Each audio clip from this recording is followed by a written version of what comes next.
한미 반도체가 어저께 이제 그 실적을 발표를 했는데 1년 누계 실적입니다. 이건 이제 그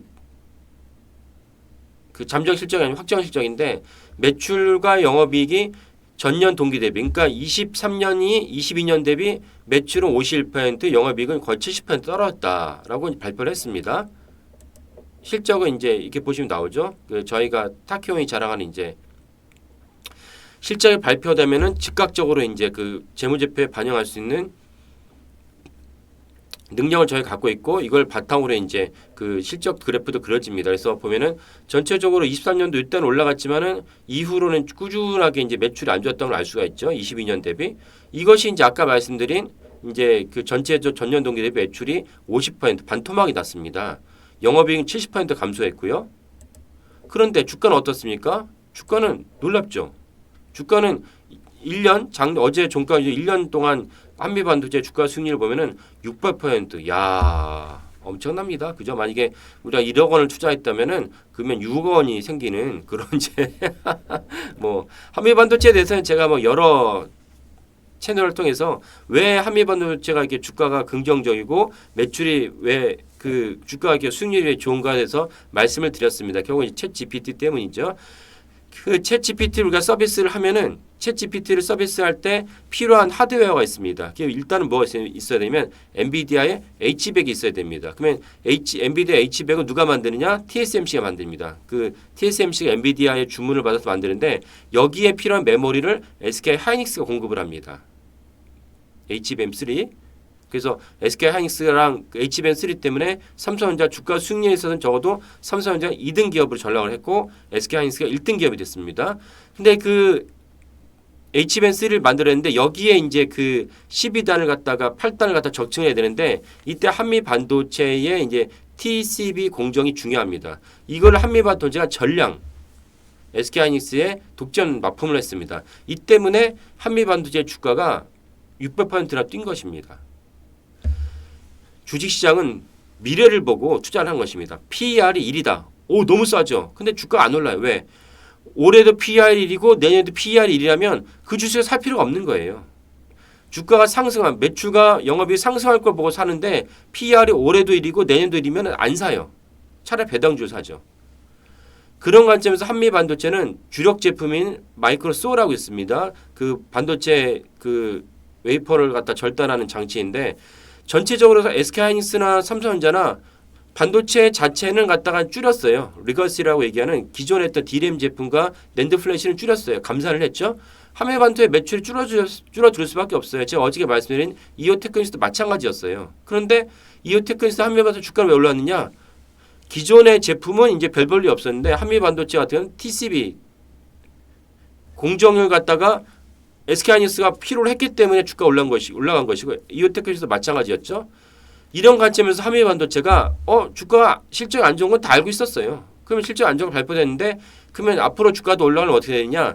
챗 GPT부터 실현된 AI 모멘텀이 여전히 유효하냐가 중요한 것입니다. 그럼 이런 관점에서 한미 반도체는 여전히 유효하다 볼 수 있는데 심지어 더 모멘텀 하나 더 나왔어요. 그게 무엇이냐? 어저께 제가 한번 보여드렸는데 유리기판이라고 삼성그룹이 새롭게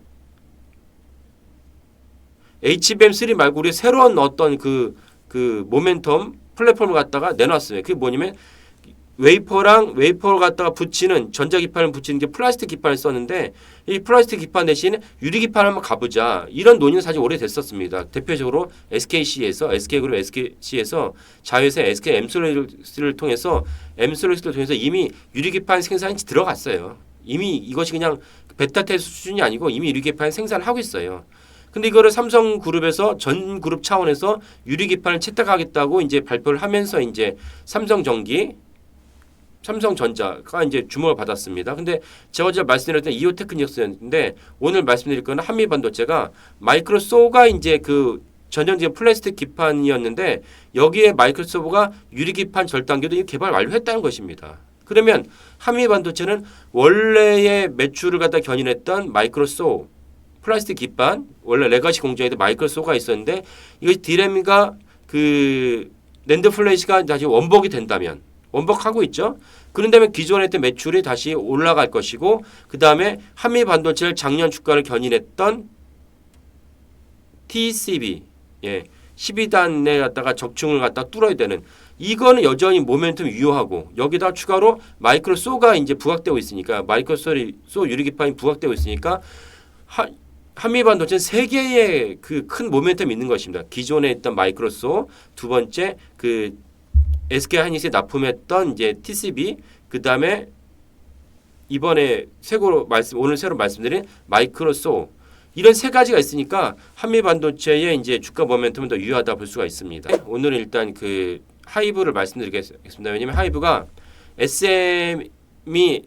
SM에 대해서 4% 정도 추가로 지분을 획득을 했다 공시를 했습니다. 순매수를 한 1,042억 원 정도 투자를 했는데요. 그러면 이제 이 주식을 이렇게 장중에 샀느냐 그게 아니고 이수만 그 작년 한 이맘때 SM을 갖다 경영권 인수하기 위해서 처음에 하이브가 뛰어들었고 말이 많았습니다. 네이버가 후보가 올랐다, 뭐 CJ가 올랐다, 뭐 말들이 많았는데 결국은 이제 하이브가 먼저 우리가 SM 인수할게라고 얘기했는데 갑자기 카카오가 들어서면서 카카오도 후보는 있었죠. 근데 칼을 안 뺐어요. 실제적으로 이제 그 지분 투자를 하지 않았는데 갑자기 카카오가 SM 지분을 인수하겠다면서 SM을 두고 카카오와 이제 하이브 사이에 치열한 이제 그 경쟁이 벌어졌습니다. 그래서 주가가 한때는 SM의 주가가 단숨에 16만 원까지 올랐죠. 근데 그 와중에 이제 이수만 그 SM 창업주가 하이브에게 지분을 매각하겠다 얘기했고 매각하겠다고 얘기하면서 일부 4% 정도를 남겨놓은 게 있었는데 이걸 갖다가 하이브가 이 지분을 사야만 되는 풋옵션을 갖다가 이제 권리를 갖다가 그 이수만 창업주가 남겨놓고 있었습니다. 그래서 이번에 이수만 창업주의 자녀 지분 4% 정도를 하이브가 이제 인수하는 걸로 이렇게 결론이 났고 이거는 이제 기사는 이제 며칠 전에 나왔어요. 근데 어저께 기사가 났고 어저께 최종적으로 하이브가 이수만 창업주의 지분 4.4% 정도 인수했다. 그래서 SM 지분이 42.45% 됐습니다. 현재 지분율을 보면은 SM의 지분율을 보면 카카오가 10%, 19% 지분을 갖고 있습니다. 근데 작년 11월에 중요한 이슈가 하나 발생했었죠. 김범수 카카오 창업주이자 의장이 이 SM을 인수하는 과정에서 네가 주가 조작을 했다. 뭐 자세한 상황은 너무 길기 때문에 말씀을 드리지 않겠지만은 제 검색을 하시면 제가 관련돼서 방송한 적이 있습니다. 그래서 김범수 창업주가 원아시아 파트너스를 갖다가 거쳐서 이제 카카오 지분을 갖다 매수를 했는데 둘이 만약에 우월하고 같은 팀이라면 여기 연명을 해서 그 공시를 했어야 했는데 원아시아 파트너스 연명하지 않았다. 주가 조작이다라고 해서 이제 그 금감원의 특사경에 김범수 창업주를 갖다가 포토라인에 세웠습니다. 포토라인에 세웠다는 것은 그 유죄를 갖다 입증한 자신이 있고 죄질이 불량하다는 취지이기 때문에 그 김범수 창업주를 내세웠을 때 김범수 카카오 주가가 이제 최저가를 찍었습니다. 당시에 이제 이런 것도 있기 때문에 만약에 그 더 진행을 해서 만약 카카오의 지분을 일부라도 토해내야 된다면 하이브 입장에서는 12.45%이고 카카오 지분이 19%니까 만약에 카카오가 갖고 있던 SM 지분을 일부를 토해내야 한다면 사실은 경영권 문제에 다시 한번 붙을 수 있습니다. 이런 것들을 맥락에서 SM의 그 지분 동향 보시면 좋을 것 같고 최근에 SM을 비롯한 엔터 빅4의 주가는 안 좋습니다. 이게 이제 6개월의 그 주가 수익률인데요. 그 녹색이 이제 그 SM이고 SM이 이제 44.45%, YG 못지않게 많이 떨어졌죠.